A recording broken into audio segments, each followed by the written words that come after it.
The International Monetary Fund took on the thorny task of predicting where the global economy is heading. At first glance, nothing seems to have changed since its January forecast of 3.5% growth for the year. But behind the numbers, the IMF economists are seeing huge shifts in regional dynamics. CCTV's Daniel Rinches is here to explain. Daniel, what's the latest? Well, Rochelle, 3.5% this year, global growth, 3.8% next year. Well, the IMF says that these numbers may not have changed an awful lot, but behind all of that is a really big shift in the global dynamics, and that's a complicated shift that's taking place right now. The IMF says the dramatic slide in the price of a barrel of oil means much lower growth for the big energy exporters like Saudi Arabia and Brazil. Yet the IMF's World Economic Outlook report states the impact on global growth is positive because it means people, corporations and governments have more money to invest, pay down debts and spend. If you look at the big oil importers, the US, the Eurozone, China, India, consumption spending is fairly strong, and it's very plausible that that comes partly from the increase in real income coming from the decrease in the price that people have to pay for oil. That's particularly good for the consumer-driven US economy.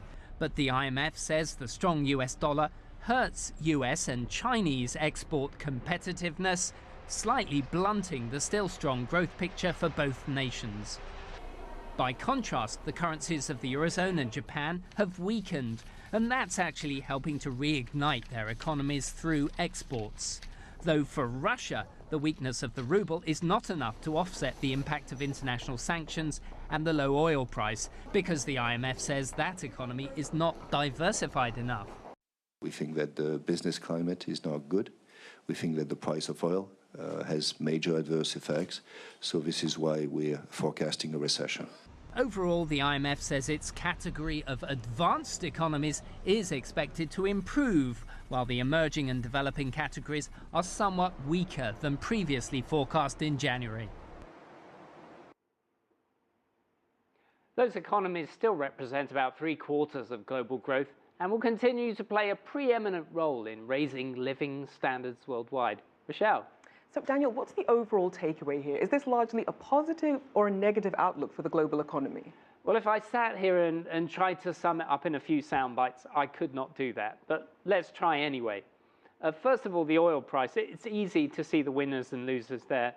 The oil exporting countries obviously not having as much money overall.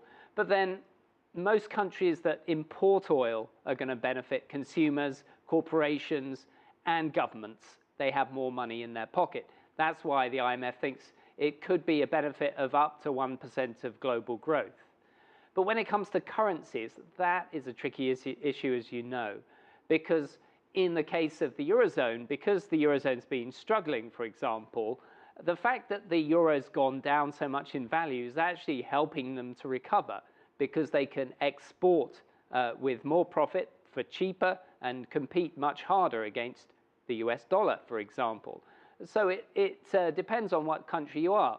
And then if you go further into that, say you're a country that has a low currency, but at the same time you've got a lot of US dollar debt, then your low currency is a big problem because you have to pay off that debt and transfer that currency. That ends up being a huge burden.